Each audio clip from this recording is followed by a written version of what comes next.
Hi friends, welcome back to Subhiksha Samayalarai. நான் உங்கள் ஐஸ்வர்யா. இன்றைக்கி நம்ம ரொம்பவே சூப்பரான ஒரு டீ ஸ்நாக்ஸ் தான் பார்க்க போகிறோம். எக் போண்டா, அதுலேயும் ஸ்டஃப் பண்ண எக் போண்டா. ஸ்டெப் பை ஸ்டெப்பாக எப்படி செய்யலாங்கிறத பார்த்துடலாம். ஸோ வீடியோ ஸ்கிப் பண்ணாமல் பாருங்கள். வாங்க இப்போ வீடியோக்குள்ளே போயிடலாம். ஃபஸ்ட்டு 3 முட்டையை வந்து நல்லா வேக வச்சுட்டு அதோட தோல் உரிச்சிட்டு இந்த மாதிரி 2 கட் பண்ணி வச்சுருக்கேன். இப்போ அதில் இருந்து இந்த மஞ்சள் கருவை மட்டும் தனியாக எடுத்துகிட்டு வெள்ளை கருவை தனியாக வச்சிடலாம். இப்போ ஸ்டஃபிங் ரெடி பண்ணிடலாம். நம்ம ஸ்டவ் பற்ற வச்சுட்டு ஒரு பேன் வச்சுக்கலாம். பேன் சூடானதும் அதில் 2லேருந்து 3 டீஸ்பூன் அளவுக்கு எண்ணெய் சேர்த்துக்கலாம். எண்ணெய் நல்லா சூடாகட்டும். இதில் 1/4 டீஸ்பூன் அளவுக்கு கடுகு சேர்த்துடலாம். கடுகு நல்லா வெடித்து வந்ததும் ஒரு மீடியம் சைஸ் பெரிய வெங்காயம் நல்லா பொடியாக கட் பண்ணி வச்சுருக்கேன், அதை சேர்த்துக்கலாம். அடுத்ததாக 2 பச்சை மிளகாய் நல்லா பொடியாக கட் பண்ணி வச்சுருக்கேன், அதையும் சேர்த்துக்கலாம். இப்போ இது எல்லாத்தையும் நல்லா எண்ணெயில் வதக்கி விட்டுறலாம்.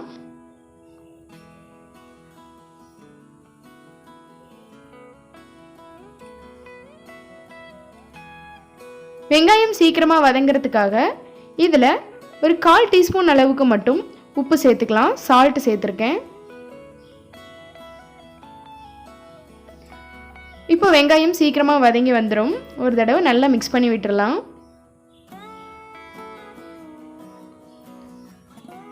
இந்த மாதிரி வெங்காயம் நல்லா வதங்கி வந்துருச்சு. இந்த ஸ்டேஜில் நம்ம எடுத்து வச்சிருக்க மஞ்சள் கருவை மட்டும் தனியாக எடுத்துருக்கோம் இல்லையா, அதை வந்து சேர்த்துக்கலாம். அந்த வெங்காயத்தோட மஞ்சள் கருவை சேர்த்துட்டு இதை லைட்டாக உடச்சி விட்டுறலாம். நம்ம இந்த மாதிரி செய்யும் போது சாப்பிடும் போது அந்த மசாலா எல்லாம் இடையில கிடைக்கும் போது ரொம்ப சூப்பராக இருக்கும். இப்போ மஞ்சள் கருவை லைட்டாக உடச்சி விட்டு நல்லா எண்ணெயில் வதக்கி விட்டாச்சு. இப்போ இதில் 1/4 டீஸ்பூன் அளவுக்கு மஞ்சள் தூள் சேர்த்துக்கலாம். மஞ்சள் தூள் சேர்த்துட்டு அதையும் நல்லா மிக்ஸ் பண்ணி விட்டுறலாம். இந்த மாதிரி நல்லா மிக்ஸ் பண்ணி விட்டாச்சு. இப்போ இதில் கொஞ்சமாக பொடியை நறுக்கின கொத்தமல்லி இலையை சேர்த்துக்கலாம். சேர்த்துட்டு ஜஸ்ட் ஒரு 30 செகண்ட் வரைக்கும் 30 செகண்ட் வரைக்கும் இதை வதக்கி விட்டுட்டு ஸ்டவ் ஆஃப் பண்ணிடலாம்.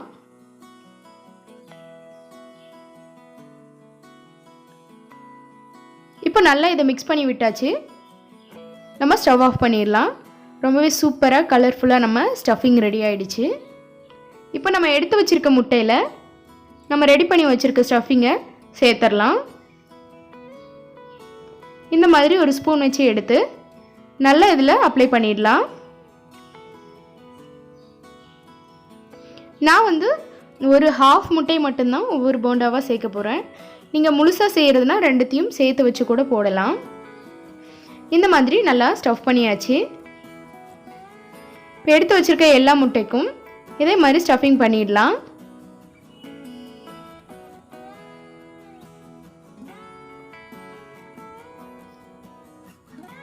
இந்த மாதிரி எல்லா முட்டையிலையுமே மசாலாவை வச்சாச்சு. கண்டிப்பாக இது மாதிரி செய்யும் போது ரொம்ப சூப்பராக இருக்கும் டேஸ்ட்டு. இப்போ நம்ம இதுக்கான மாவு ரெடி பண்ணிடலாம். ஒரு பவுலில் 1/2 கப் அளவுக்கு கடலை மாவு எடுத்துக்கலாம். அடுத்ததாக 1/4 கப் அளவுக்கு கார்ன்ஃப்ளவர் எடுத்துக்கலாம்.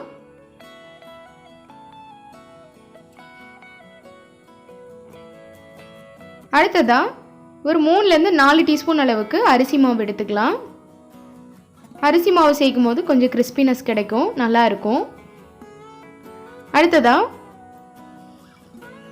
1/2 டீஸ்பூன் அளவுக்கு சால்ட்டு சேர்த்துக்கிறேன்.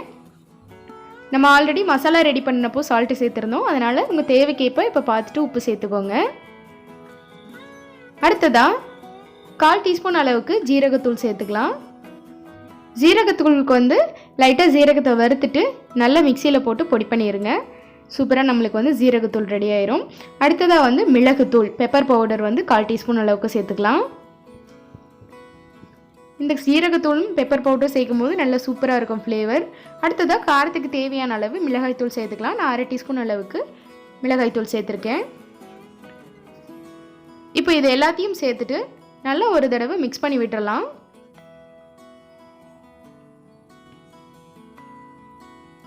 இந்த மாதிரி நல்லா மிக்ஸ் பண்ணி விட்டாச்சு. இப்போ இதில் தேவையான அளவு தண்ணி சேர்த்து நல்லா கலந்துடலாம். மாவு வந்து கொஞ்சம் பேஸ்ட்டு திக்னஸாக இருக்கணும். அப்போ தான் இந்த முட்டையில் நல்லா ஒட்டிட்டு நல்லா பஃபியாக வரும். அதனால் கொஞ்சம் கொஞ்சமாக தண்ணி சேர்த்து கொஞ்சம் மாவு நல்லா திக்னஸாக இருக்கிற மாதிரி கரைச்சி எடுத்துக்கலாம். இந்த மாதிரி கட்டி இல்லாமல் நல்லா மாவை ஸ்மூத்தாக பேஸ்ட் பண்ணி எடுத்தாச்சு.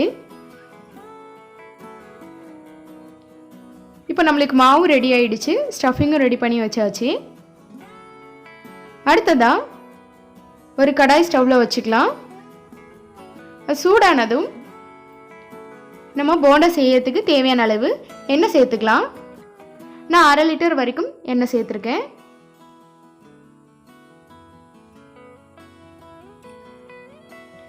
எண்ணெய் சேர்த்துட்டு எண்ணெய் நல்லா சூடாகட்டும். இப்போ நல்லா எண்ணெய் சூடாகி வந்துருச்சு. இந்த ஸ்டேஜில் நம்ம ஸ்டஃப் பண்ணி வச்சுருக்க முட்டையை மாவில் சேர்த்துட்டு நல்லா பேஸ்ட் ஒட்டுற மாதிரி மிக்ஸ் பண்ணிக்கலாம். உள்ளே இருக்க மசாலா விழுந்துடாமல் பொறுமையாக இதுன்னு இப்போ எண்ணெயில் சேர்த்துக்கலாம்.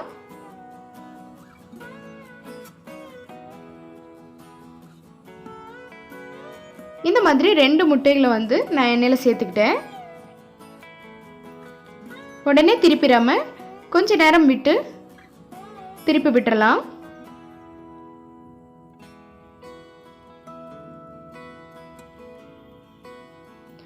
இப்போ இதை ஒரு மீடியம் ஃப்ளேமில் வச்சு 2லேருந்து 3 நிமிஷம் வரைக்கும் நல்லா வேக வச்சிடலாம் போண்டாவை. அப்போ தான் நம்மளுக்கு உள்ள வரைக்கும் மாவில் நல்லா வெந்து வந்திருக்கும். இந்த மாதிரி நல்ல ஒரு கோல்டன் ப்ரௌன் கலரில் வர வரைக்கும் வேக வச்சிடலாம். இந்த மாதிரி வெந்து வந்ததும் இப்போ அதை நம்ம எடுத்துடலாம். அவ்வளோதாங்க, ரொம்பவே சூப்பராக நம்ம ஸ்டஃப்டு எக் போண்டா ரெடி ஆகிடுச்சு. இதே மாதிரி எல்லா போண்டாவும் நான் செஞ்சு எடுத்துட்டேன். ரொம்பவே சூப்பராக இருக்குது நம்ம எக் போண்டா. ஸோ கண்டிப்பாக நீங்களும் ட்ரை பண்ணி பாருங்கள். ரொம்பவே சிம்பிளான ஒரு டீ ஸ்நாக் தான். ஈவினிங் டைமில் செஞ்சோம்னாக்கா குழந்தைங்கலேருந்து எல்லாருமே ரொம்ப விரும்பி சாப்பிடுவாங்க. ஸோ கண்டிப்பாக ட்ரை பண்ணி பார்த்துட்டு எப்படி இருக்குது அப்படிங்கிறத கமெண்ட் செக்ஷனில் சொல்லுங்கள். இந்த வீடியோ உங்களுக்கு பிடிச்சிருந்துச்சுன்னா லைக் பண்ணுங்கள், ஷேர் பண்ணுங்கள், கமெண்ட் பண்ணுங்கள். சுபிக்ஷா சமையலறையை சப்ஸ்கிரைப் பண்ணாதவங்க சப்ஸ்கிரைப் பண்ணிக்கோங்க. கூடவே பெல் ஐக்கானை கிளிக் பண்ணி ஆளுங்கிற ஆப்ஷனை கிளிக் பண்ணிக்கோங்க. அப்போ தான் நான் போடக்கூடிய வீடியோவோட நோட்டிஃபிகேஷன் உடனுக்குடனே உங்களுக்கு வரும். ஸோ அடுத்தது நல்ல வீடியோவில் மீட் பண்ணலாம். Thank you so much for your வாட்சிங்.